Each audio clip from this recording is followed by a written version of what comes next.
Hi, everyone. Thanks for joining us. We're going to give it a couple of minutes to let everyone sign on and join. Just another minute or so, let everyone get settled.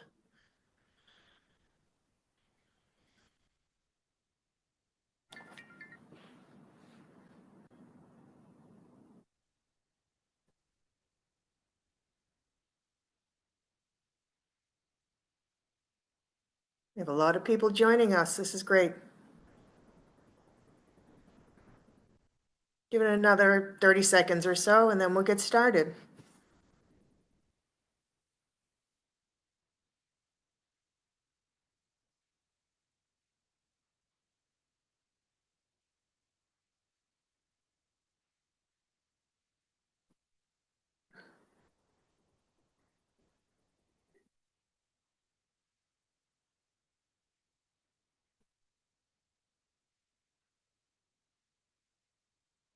All right, I guess I'll get started. So good afternoon, everyone, and welcome to today's webinar as we get ready to kick off National Bike to Work Month in May. My name is Julie Quinn, and assisting me with today's webinar are Sophia Gallimore, Melissa Zampatella, and Lexi Santiago. This webinar is brought to you by Transaction Associates, our private clients, and the Transportation Management Associations, or TMAs, that we manage. We are a full-service transportation company that offers shuttle service and green commuting programs and services. Today, we will hear from Galen Mook, Executive Director of MassBike, our statewide bicycle advocacy organization. Galen works on an abundance of biking issues, including policies, legislation, funding, infrastructure, and bike education. For our webinar today, Galen will talk about best practices of sharing the road. Whether you are biking, driving, walking, or running, this webinar will help you to understand your role in ensuring harmonious roads for all. Just a few housekeeping items. This session will be recorded. If you have questions during or at the end of Galen's presentation, please submit them at the Q&A tab or chat at the bottom of your screen, and we will get to as many questions as time allows. At the end of the webinar, please complete the brief survey of the presentation and any future transportation topics you're interested in learning about so we can get in touch with you. And before I over to Galen, let's take a quick couple of polls so we can see who's joining us today. Lex? All right. What is your primary mode of commuting to work? Drive alone, carpool, vanpool, transit, bike, walk, or telecommuting, and multimodal.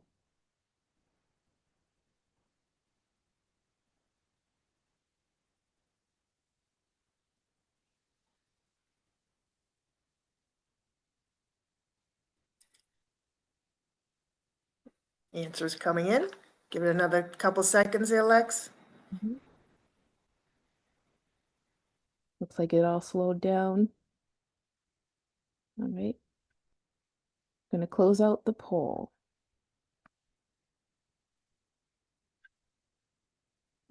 Looks like 45% is drive alone, 5% is carpool, vanpool, 15% transit, 15% bike, 10% walk, 5% telecommuting, and 5% multimodal.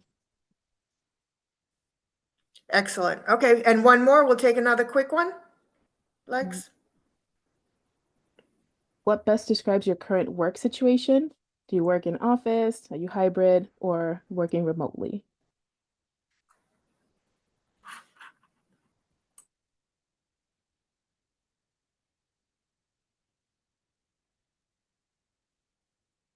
Give it a few more seconds.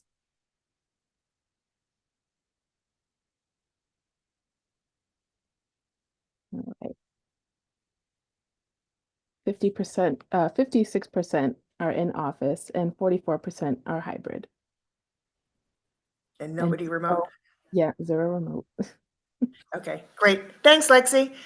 So now we have an idea of who's joining us today. So with that, I'm going to turn it over to Galen, and we can gain some great insight on harmonious roads.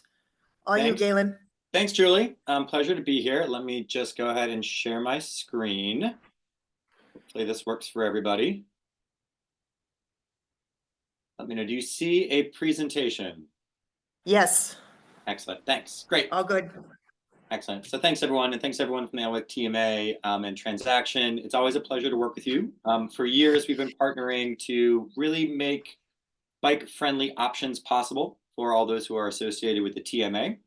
MassBike, as Julie mentioned, is a statewide bicycling advocacy organization. We're a 501c3, and our purview is kind of really thinking about all types of road users and making bicycling as safe, as accessible, as really any other option that's out there. I, for one, am a multimodal transit guy. I walk, I bike, take the commuter rail quite a bit, and I also drive, considering that I work statewide. So today's presentation is really not just geared specifically for biking, but really for all road users. And we're going to cover a lot of topics.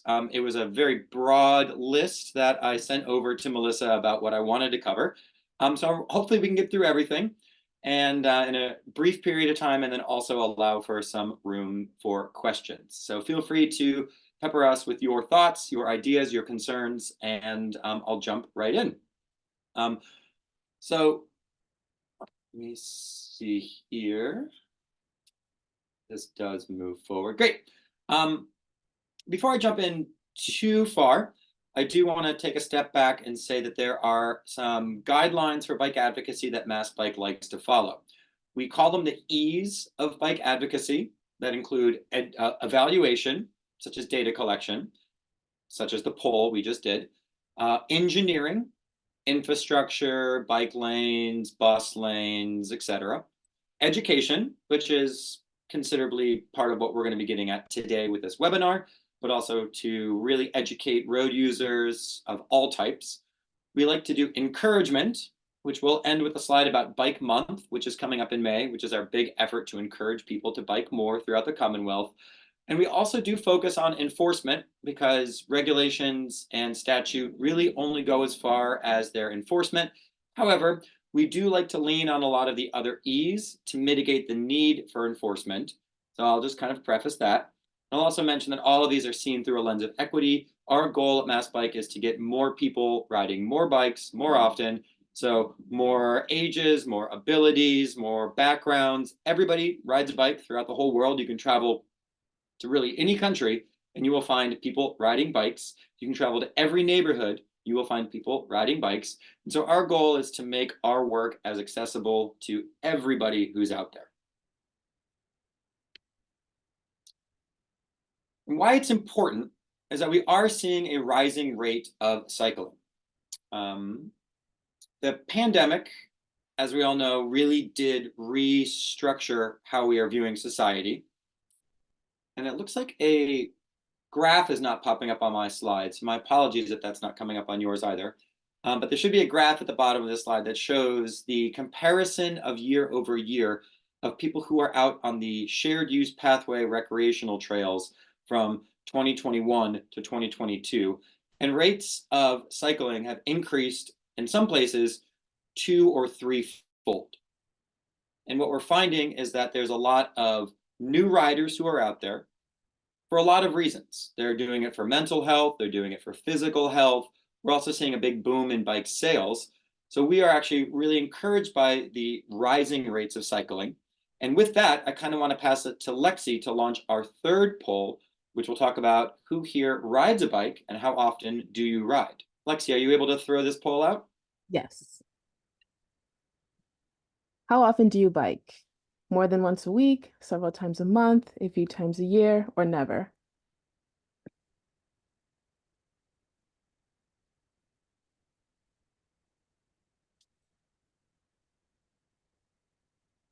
I'll leave this up for a couple more seconds.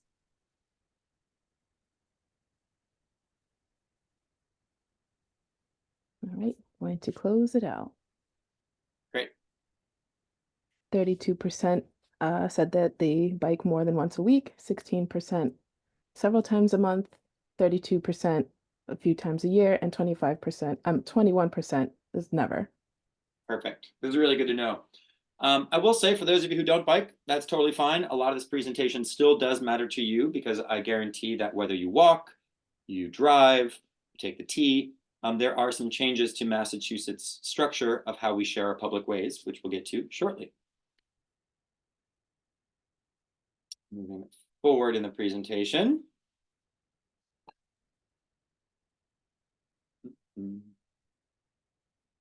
Oh, there's my graph. So I'll just put this up for a second to see that in year over year, what we saw on the recreational trails at the very least was a high increase of ridership. Okay. Definitely impactful, Galen. Yeah, thank you. Now, to respond to the ridership, we also are seeing a lot of infrastructure responses. Some are quick build, some are more permanent, and this may be happening in your neighborhood, this may be happening on your commute, and certainly they're happening around the West Cambridge and Arlington line for sure. We're seeing this through policies that are coming through with the state, including complete streets that help municipalities build out protected ways. We're seeing this through quick builds, which we're seeing slow streets and shared streets becoming more popular, specifically in slower neighborhood roads and also down in business districts. For instance, if anybody's down on Waltham and has been to Moody Street since they've opened it up to pedestrian and cyclist traffic on the weekends, you'll see a huge uptick in people who are utilizing the streets as a public space and also a way to expand dining options and shopping options. And this really is a way for municipalities to rethink who the streets are for. Now, it isn't true that streets are built for cars. They really are built for people. And that's where I want us to put our minds when we're going through this presentation. Cars are necessary in order to move people, but then again, so are sidewalks, so are bicycles, so are buses, and we need to make sure that our streets are accommodating everybody who's out there. Part of this too is focusing on safety. We do know that a lot of the barriers to riding really come down for people who feel unsafe. So there's a concept out there called Vision Zero, which utilizes what's known as a safe systems approach. Vision Zero is the concept that we should get to the goal of having 0 fatalities and 0 serious crashes on our roadways. If we start with that mentality, we will rethink how we're designing our infrastructure. We'll rethink our enforcement tactics and our encouragement and our education and all the other E's that come with bike advocacy, with the goal of we should not accept anybody in our society who will lose their life by being out in public ways. Now, it is kind of a strange framework to deal with because it doesn't focus on the device. It really focuses on a lot of the context, the systemic challenges that get people either riding or walking or driving to be safer out there. It includes safe vehicles. It includes everybody at a safe speed. It includes safe users. But again, the goal with Vision Zero as a term, as a framework, is really a groundbreaking concept, which has made its way from the local to the state to now the federal level. And this is a way in which the FHWA, the Federal Highway Association, is actually approaching how they're going to be utilizing projects and funding going forward. So again, this is kind of a change of framework of how we are accepting our public ways. And it really comes down to that we're just people. Humans are vulnerable, humans make mistakes, and once those mistakes happen, we need to make sure that whatever we're doing, those mistakes don't lead to the serious consequences of people actually losing their lives on our roads.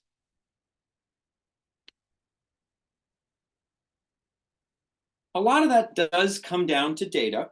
Now, this is a snapshot. This is just a little screenshot of the city of Cambridge's crash data.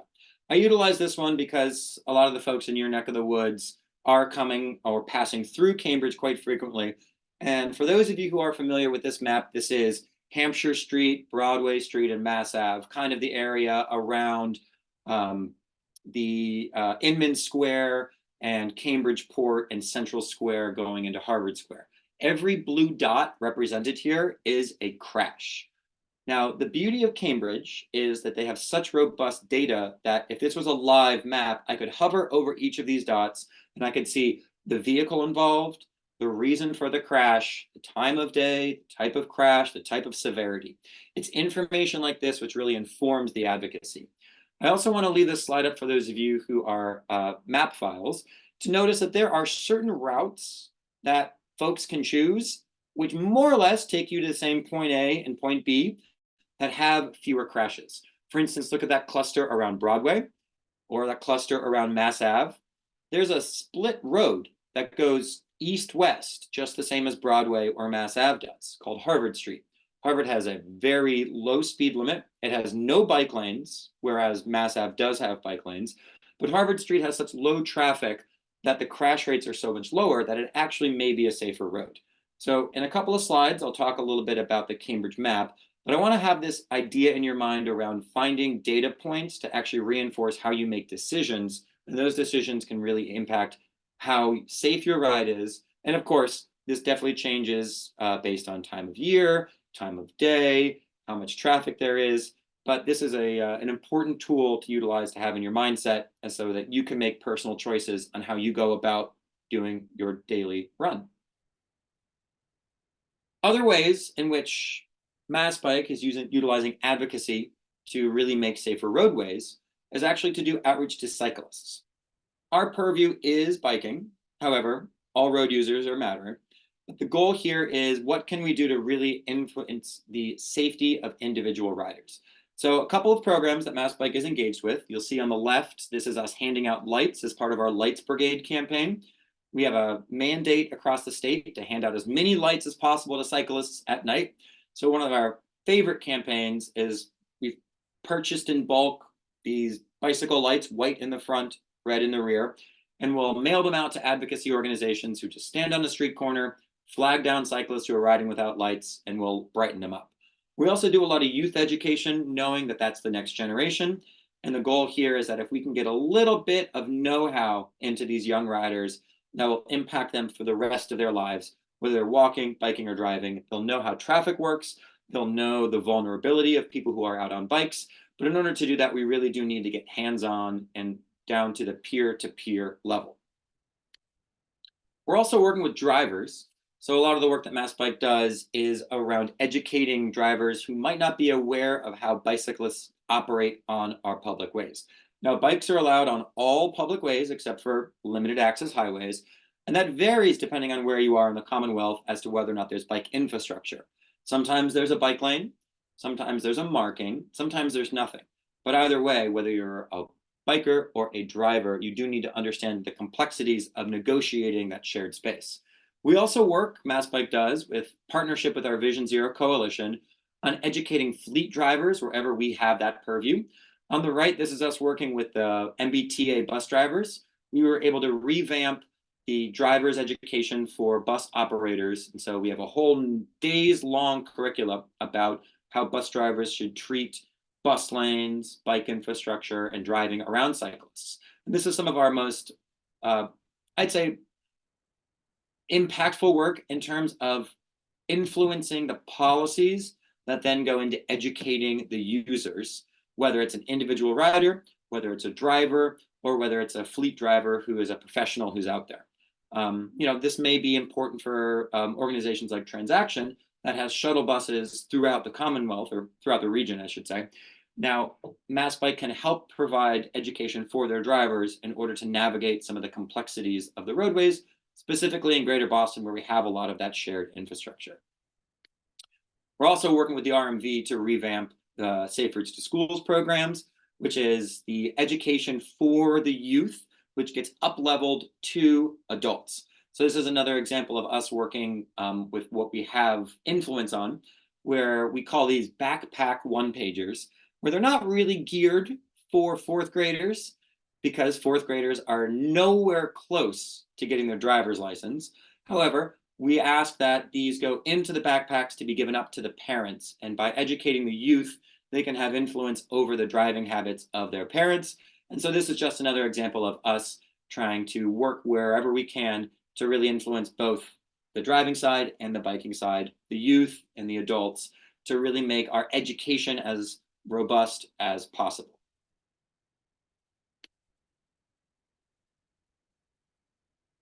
And part of that, too, is really educating around what is going on our roadways. Now, for those of you in the Alewife area or Cambridge or in Arlington, you're going to see the nuances of changing infrastructure, which may not have actually been communicated to the users themselves. I'm thinking of an example of the Mass Ave, the north section of Cambridge, where there's the bus lanes, there's the parking lanes, there's the bike lanes, and almost block by block, they change. So if there are any questions about the safety of bike infrastructure, why it's there, how users need to operate with it, this is one thing that MassBike excels at because we are part of these conversations. And though we're a small organization, we have a large purview in order to reach all road users. But this is just another example of how we're trying to create messaging with clarity and specificity so that we are kind of really hammering home that there is the need for us to really rethink how our roads are being used, because they literally change almost on a daily basis when you're out there. Now let's talk about some of the bike infrastructure types that you'll see. On this one slide, this is all within either the Boston or Cambridge area that you'll see. We'll have share rows at the top left, which are sharing the road, and they encourage bicyclists to really ride in the same line as traffic, preventing them from getting caught in the door zone by parked cars. The top right, you'll see a bike lane, which doesn't really have protection, but there is a little bit of a buffer between the cyclist and the parked cars. The bottom left, you'll see is a protected curb separated lane that is really more in line with the sidewalk. There's really no chance for a conflict with a moving vehicle or a parked car. And then on the bottom right, you'll see this is what's known as a parking protected bike lane, where it still utilizes the same space that was there prior to a bike lane being put in, but maybe there was a removal of a travel lane or some other infrastructure change that all they needed to do is put down some paint, some flex posts, and now all of a sudden there is a protected, physically protected area for the cyclist to be, which, you know, depending on your stress level and your comfort level, may be the encouragement for you to get out and ride to get to your destination. Now, I mentioned all of this to say that in one trip, you can come across all of these varieties of infrastructure.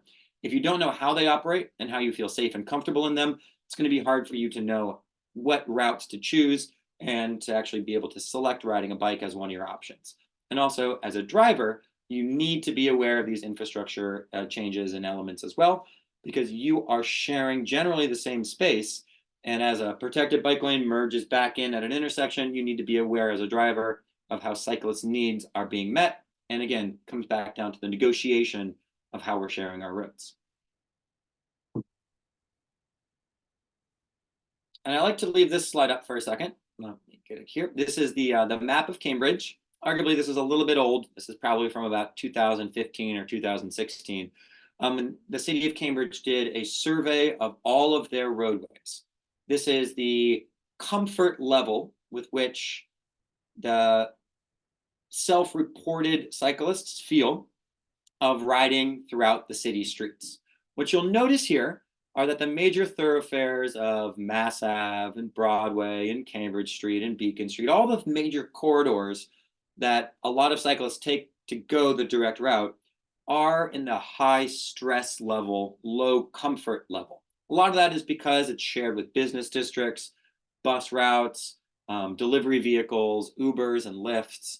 But I like to leave this slide up to think of, okay, if you're needing to get through the city of Cambridge, and again, sorry for not having Boston or Somerville or all the rest or Arlington on there. But you can pick and choose your route based on what level of comfort you're okay with. And the cool part about utilizing a tool like this, again, as a data point, is that you can kind of isolate some of those lower stress routes.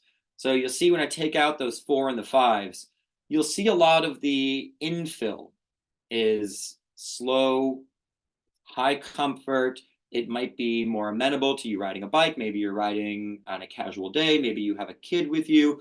You might not choose to ride the most direct routes, and you might find yourself winding through the neighborhoods, which are lower stress roads.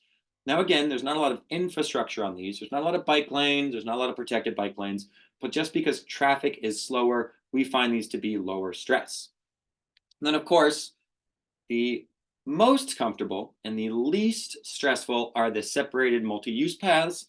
Now, the beauty of working where you work, generally, if you're in the Alewife area, is that there are plenty of options of taking bike paths. We have the Minuteman Trail. We have the Fresh Pond Trail that now connects into Watertown. You're a short hop from there to the Charles River pathways. Now, this slide is also a couple years old. That Somerville connection actually goes all the way to Leechmere now. So there's more or less a whole maybe 30 or 35-mile loop of separated multi-use pathways that take you entirely out of traffic. Now, if you combine the conception of what is stressful, what is least stressful, and what is entirely separated, you can really start to patch your way together.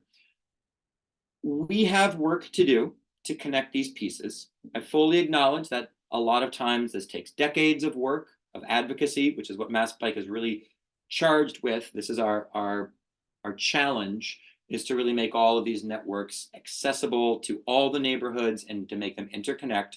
But by utilizing tools, by utilizing mapping, by being in touch with MassBike, we're also happy to send out the link. This is a MAPC, the Metro Area Planning Council. They have what's called a trail map that has all the bike lanes in the whole Commonwealth out there. It's a great way for you to conceptualize how you can do your route. And it might not be how you would drive. And it might not be how the bus would take you. You can really find your way around, because the beauty of riding a bike is whether you go one block up or one block down, you're going to get there at the same time. You're really still only going about 10 to 12 miles an hour on average. So why not find the roads that take you off the dangerous routes and off the stressful routes and find the ways that you can really enjoy your route. Let's see if I think my slide will catch up with me. Apologies here. Google's a little slower than I want it to be.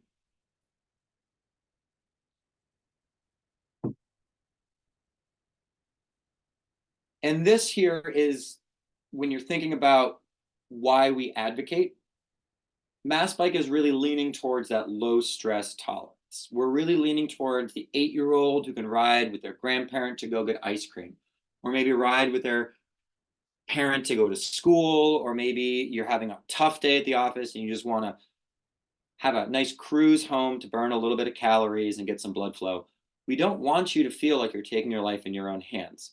So I like to leave this up to kind of give you an idea of where MassBike starts from. And so this is the end of the first part of the presentation. Again, to summarize, we're kind of approaching this from a Vision Zero safe streets mentality of really going toward the low stressful ridership. And once we achieve that, we're going to see a huge uptick in riding.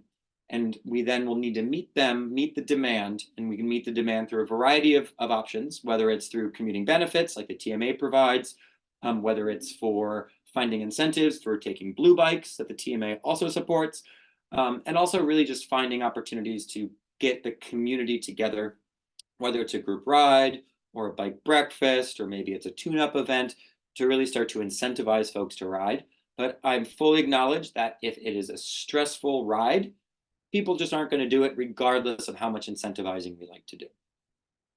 I'll take a quick pause and see if there's any questions that came in. If Sophia, you want to jump in. I have 2 more parts to this presentation, but I'll take a quick breather. Galen, we do have one question, and it was regarding, you had put up a map. So the question is the map available across Boston? Yes. We'll send out the link after, but you can also Google it. It's MAPC, the Metro Area Planning Council. They have what's called the trail map. And actually, it goes to the whole Commonwealth. It includes walking trails, on-street bike lanes, and then all of the separated infrastructure like the pathway network as well. Great, thank you. And again, we will send that information out, the link. And we have one more. Let's see, how to feel safer and not as an annoyance in the shared road bike lane. Great. A lot of that is the culture shift. So that's a perfect segue into my next topic, which is kind of the legislative work that MassBike does in collaboration with our partners to really reframe how we're doing our shared conception of getting out on the public ways. So a lot of what we're really trying to push at MassBike is the idea that you are not alone in the world, that we are out there and we are negotiating and we are communicating with each other. And part of the annoyance that you may feel as a cyclist is just because drivers might not be familiar, or they might not be trained, or they might not be educated on how to properly share the road.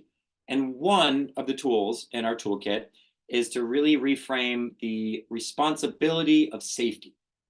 So as an example, we had a recent legislative win with the bill that got signed into law by the former governor, Charlie Baker, about 2 days before he left office, he put pen to paper and made an act to reduce traffic fatalities state law. This is a very dense law. So let me step through this. My apologies for this section of the presentation, as it is a lot of text, but I want to make sure that everybody understands that in Massachusetts statute, in state law, as we are treating each other on our roadways, we have a new conception of how we are humanizing our fellow Massachusetts residents out there, and it is known as being a vulnerable road user. So a vulnerable road user, now it's a terminology and a definition in Mass state law, is anybody who is on foot, on bike, in a wheelchair, using a micromobility device, anybody who's out in a horse-drawn carriage or an equestrian, or anybody out in farm equipment has rights to use the road. Now, this has been state law since the 70s. However, it wasn't really defined. It wasn't really regulated in terms of how motorists needs to treat vulnerable road users and vice versa. You may have seen share the road signs, but that was never really clear. Who is sharing with whom is the question. We had a terminology in Massachusetts that motorists must provide safe passing distance, but we never really defined what safe passing was. There was no minimum distance, and we never really clarified safe for whom. So now that we have this designation of a vulnerable user who's out on our roadways, we have in clear black and white the idea that roadways are for people, whether they're in a car or whether they're on foot or whether they're on bike. We all have equal rights when we're out there on our public ways. Now, how does this practically change? A few things that have gone into state law now is that motorists have an onus of responsibility to pass with 4 feet of space. This is an important change out there because, again, safe passing was never really defined. So if a motorist only gave a couple of inches and you felt dangerous or threatened or imperiled out on the roadways, there was really no way for a motorist to either be educated or for there really to be a clear understanding of, is there anything at fault? Now that we have the conception of vulnerable road users, a motorist must pass a vulnerable road user, not just a bicyclist, but a motorist must pass with at least 4 feet of space. This is a very important designation to have in education. I don't think this is as important that comes into enforcement. I'm not encouraging police officers to be out there with tape measures, really measuring the distance that motorists are passing. That's not the point here. The point is that you're going to see signs up throughout the Commonwealth that municipalities can be putting up on their own. And there's hundreds of them now that have put up since last April that say motorists give 4 feet to pass.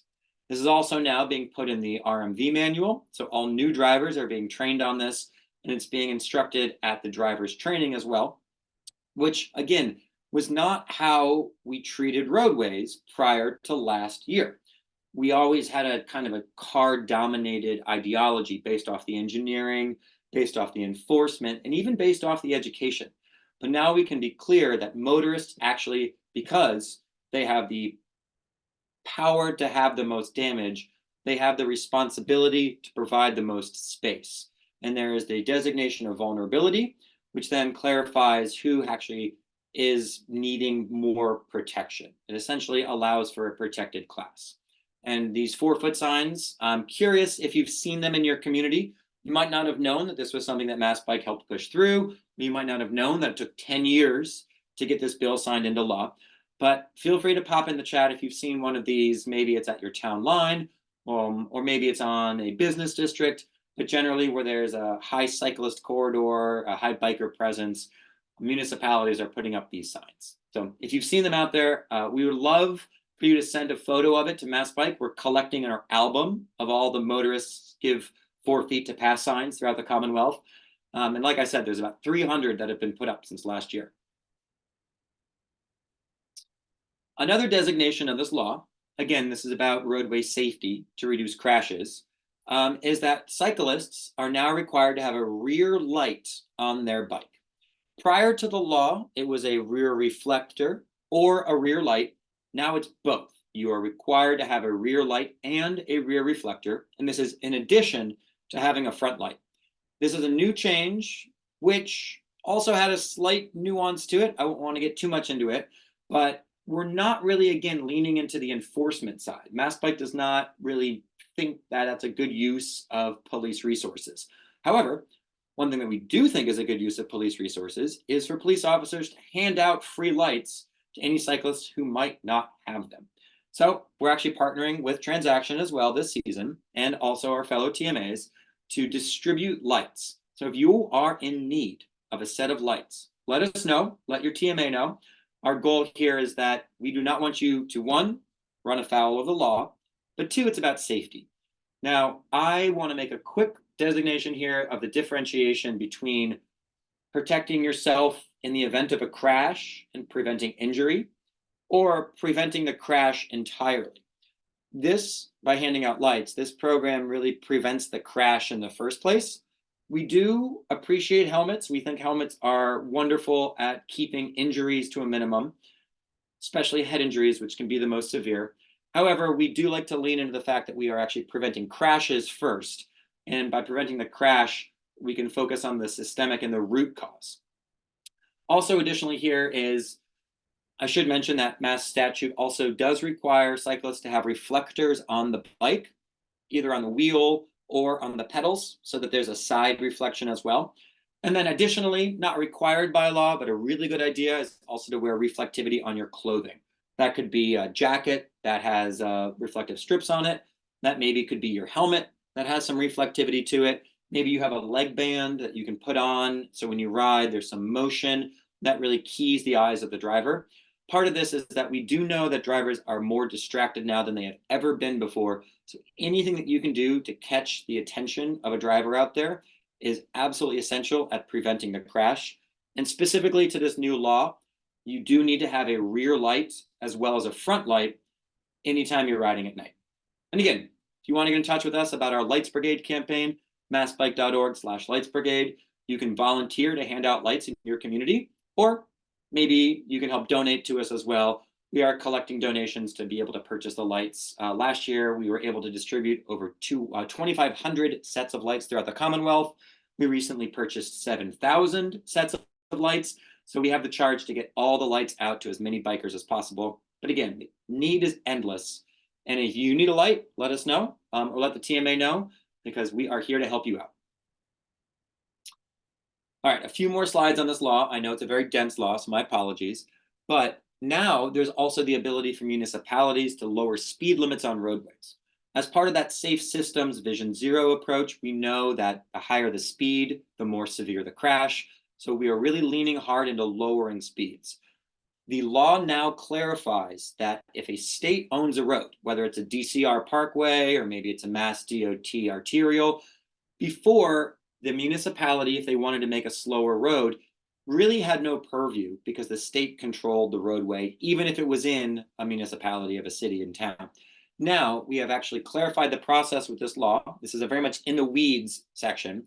So municipalities can request the DOT or the DCR or the state agency really take a hard look at lowering the speed limit. And if they wanted to go below 30 miles an hour, which state law limited it to 30 miles an hour, now they can go down to 25 miles an hour. However, there's a process for that. Happy to go into this in more detail if anybody has any questions, or you can always follow up with an email if you want to ask your municipality to take a look at this. But if you have a roadway in your community that is just too fast, now there's a real way of making that coordination between agencies and between jurisdictions so that we are slowing down traffic, which we know will save lives. Right.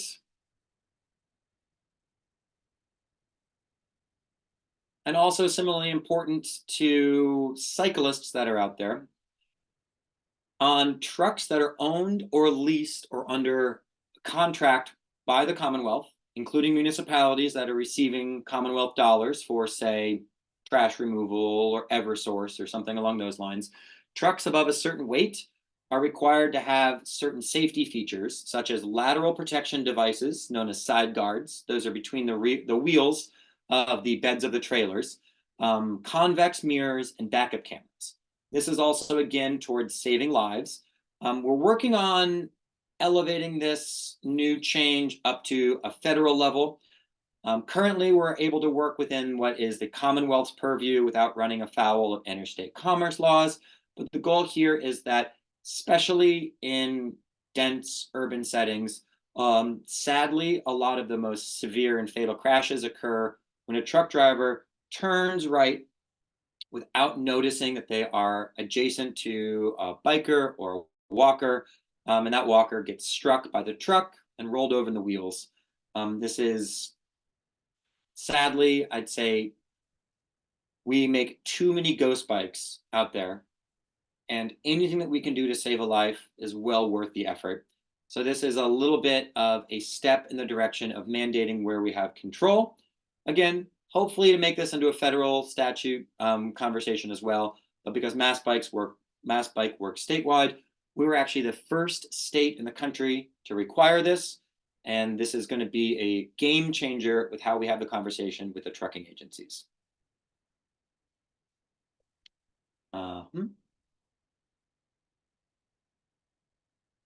Moving a little forward in the presentation. Well, sorry here. Just 2 more slides on this portion here. And sadly, because we do know that crashes are happening out there, we need to get the numbers. This comes down to the evaluation E, that we need to know that what we're doing is actually having as most benefit as possible. So as part of this law change, crash reporting throughout the Commonwealth now becomes standardized.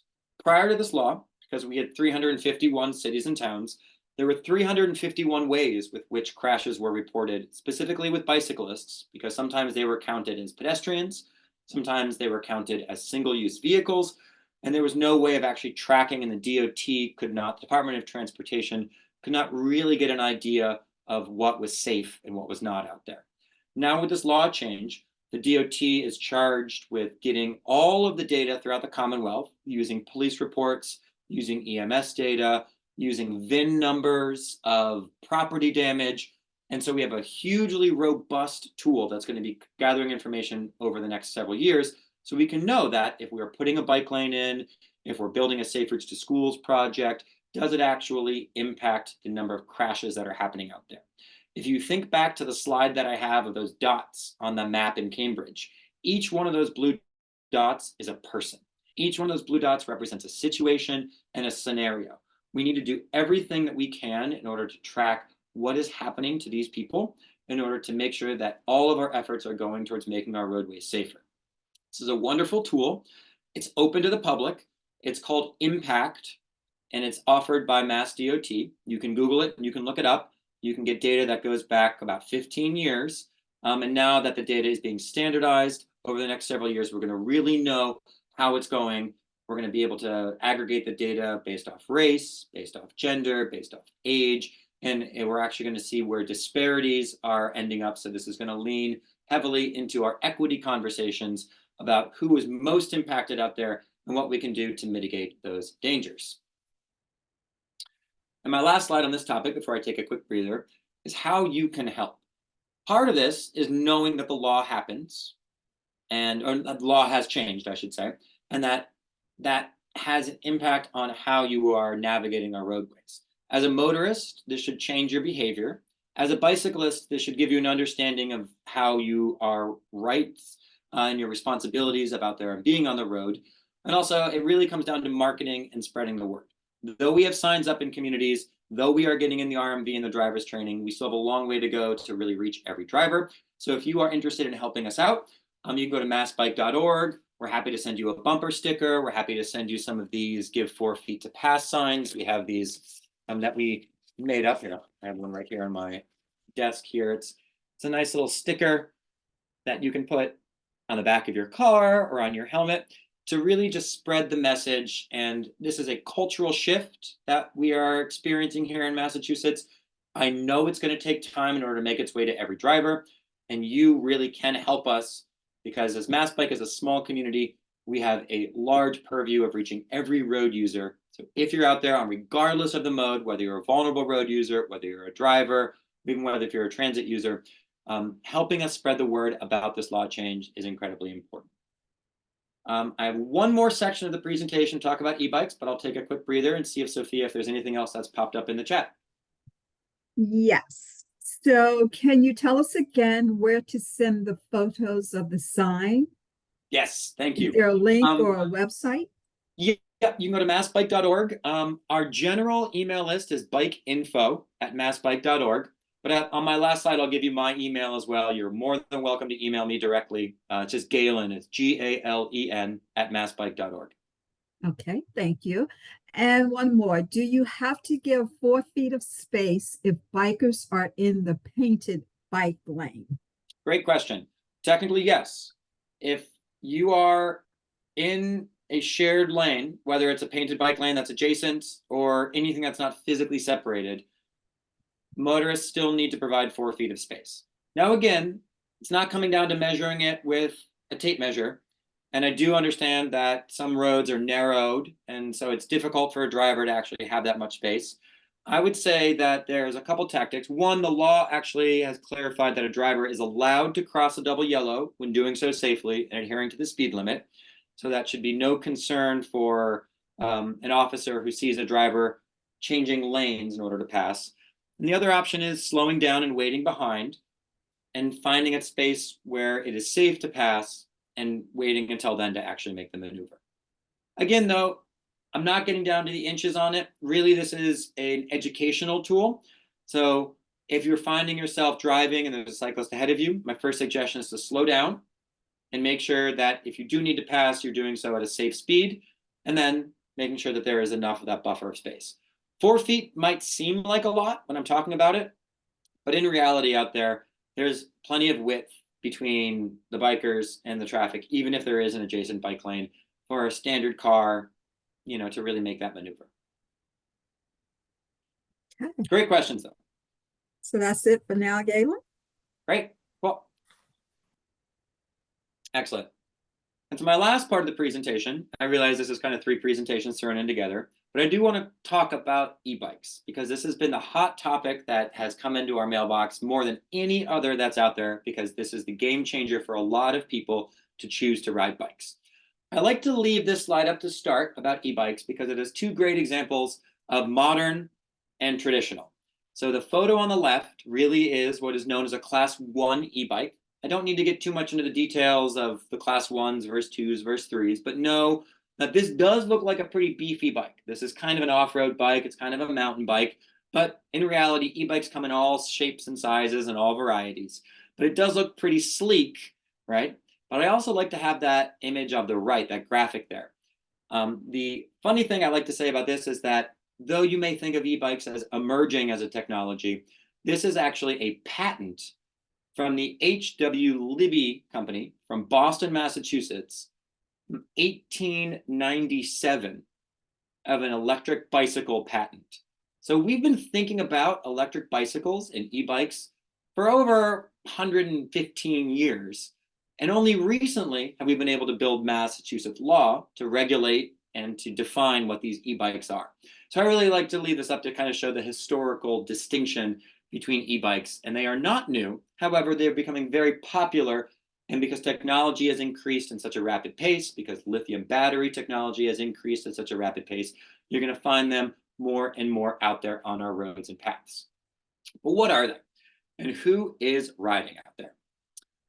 Really, anybody and everybody is choosing to ride e-bikes. Sometimes it's the moms and the dads taking their kids to school. Sometimes it's folks who are going out on tours. Doesn't this look nice? I think they're out in Sicily there on their e-bikes.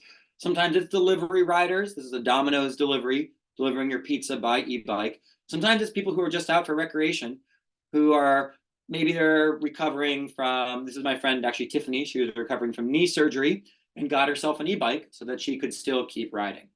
They look like normal bikes, they act like normal bikes, they ride like normal bikes, and because we were able to pass mass statute, they're actually defined more or less as normal bikes with a couple of caveats. But if you're any questioning about what an e-bike is and how it goes, my main suggestion is to get yourself to a shop and give it a test ride, and then you'll really understand how they differentiate from an analog or standard pedal bike. But I warn you, once you're riding an e-bike, that fun and that joy is infectious, and you might be tempted to get one of your own. But why is it important? Obviously, as pertinent to the TMAs, we know that we have some of the worst gridlock in the nation. We are rated 4th in congestion in the nation on I-93 South. And additional to that, I mean, we all know what happens when Route 2 goes right into Alewife. It is a mess, and it's only getting worse because more people are moving into the Commonwealth.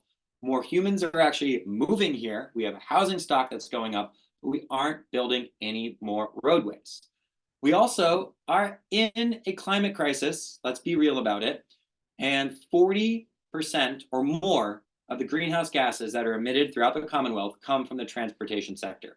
This is a reality that we need to honestly make decisions about on a grand scale, on a systemic scale. But you can also make decisions about this individually. Yesterday was Earth Day, but I like to think that every day can be Earth Day. And sometimes that means leaving your internal combustion engine at home, or if you have an electric vehicle, there's still a lot of particulate matter that happens when you're driving your car, regardless of whether it's gas or electric, that if you can just leave your car at home for a couple of trips a week, you're going to help cut that 43% down with individual choices. I don't mean to say it's your fault that we have greenhouse gases that are emitted by the transportation sector. However, we can make individual actions to help the Commonwealth get to its climate goals. Also, I'll just leave the slide up for a second to show that there's a lot of overlap of why e-bikes are important, not just for biking, but really for climate concerns, for health and wellness. It's a cheaper way to get around. There's a lot of tourism that comes with e-biking. And really, as you're seeing with the blue bike system, now that we have e-bikes and the blue bikes, it is an option for you to go farther and maybe over some more hilly terrain. You might not have thought that you could bike to Assembly Square in Somerville from Alewife, but now that you have the e-bikes and the blue bike system, you can make these decisions much more readily because we have the electric assist.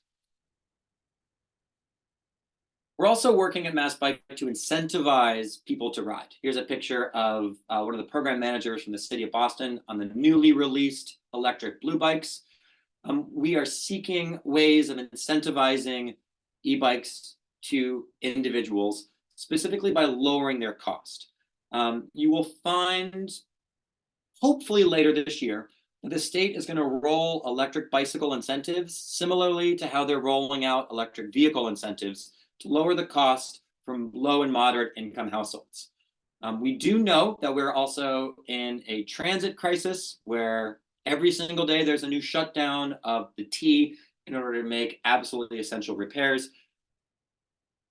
Biking becomes a pressure valve for those who are no longer able to rely on our public transit system.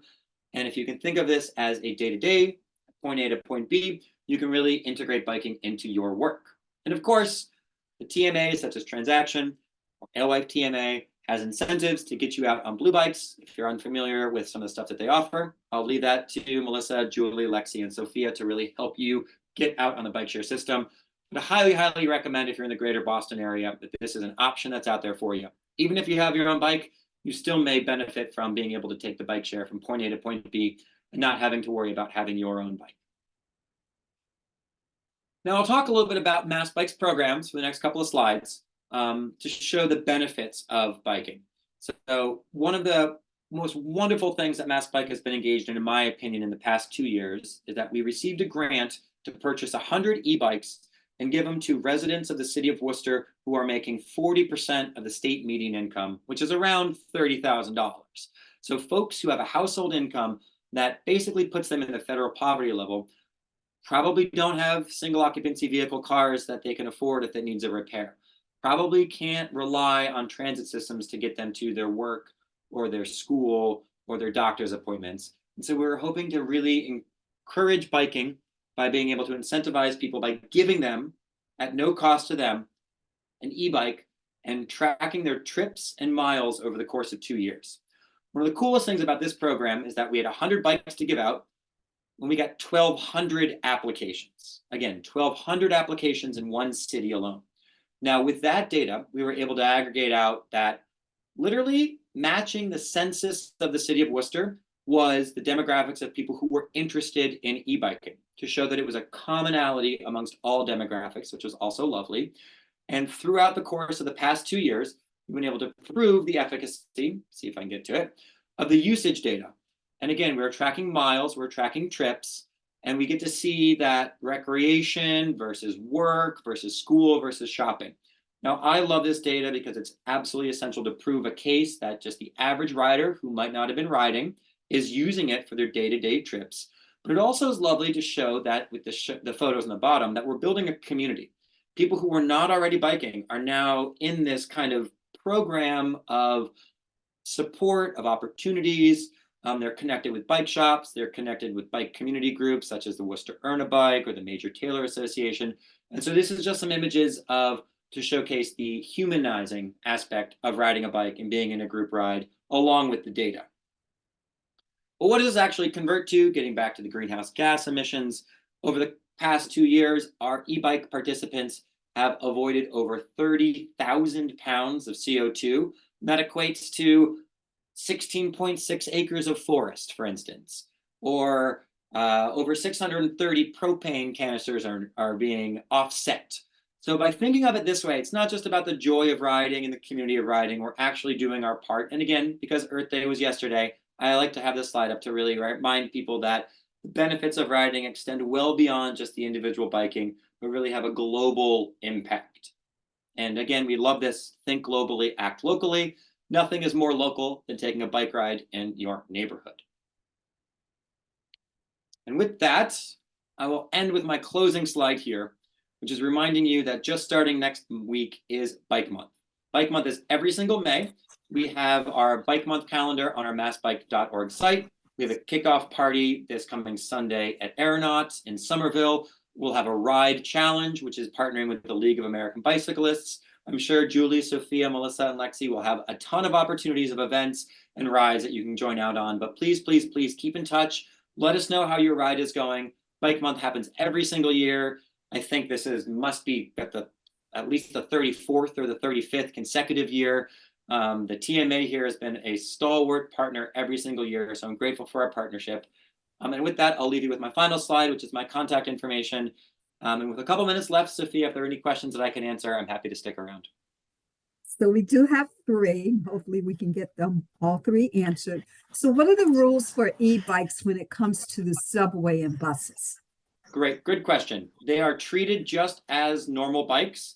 The class 1s and class 2 e-bikes, which are the legal e-bikes in Mass state law, wherever a bicycle is allowed, an e-bike is also allowed. Are there any different rules between e-bikes and normal bikes?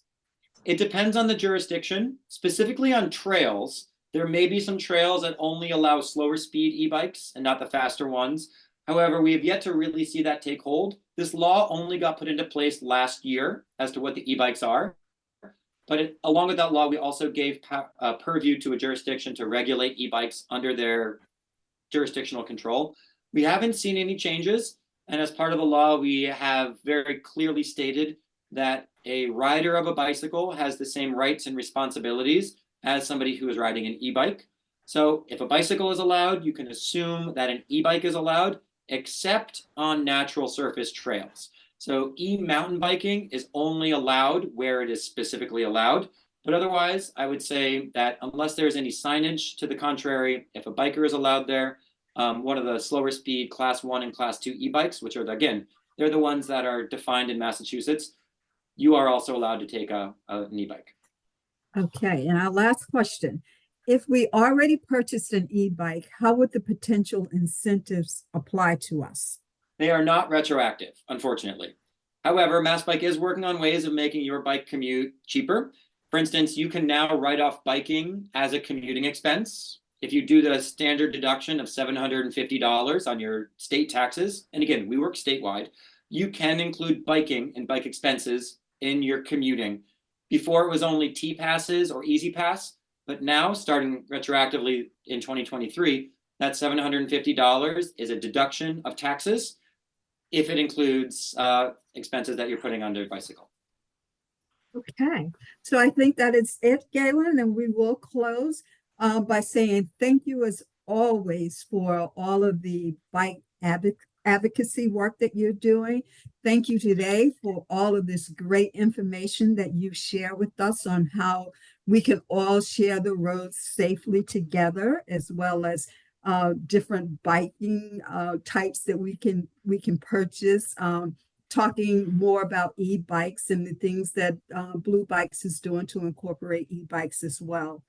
Thank you to all of those that have joined us today as well.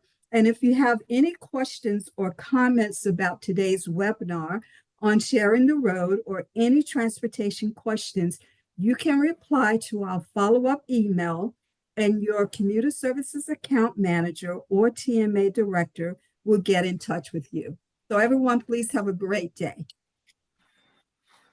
Thank you so much. Thank you.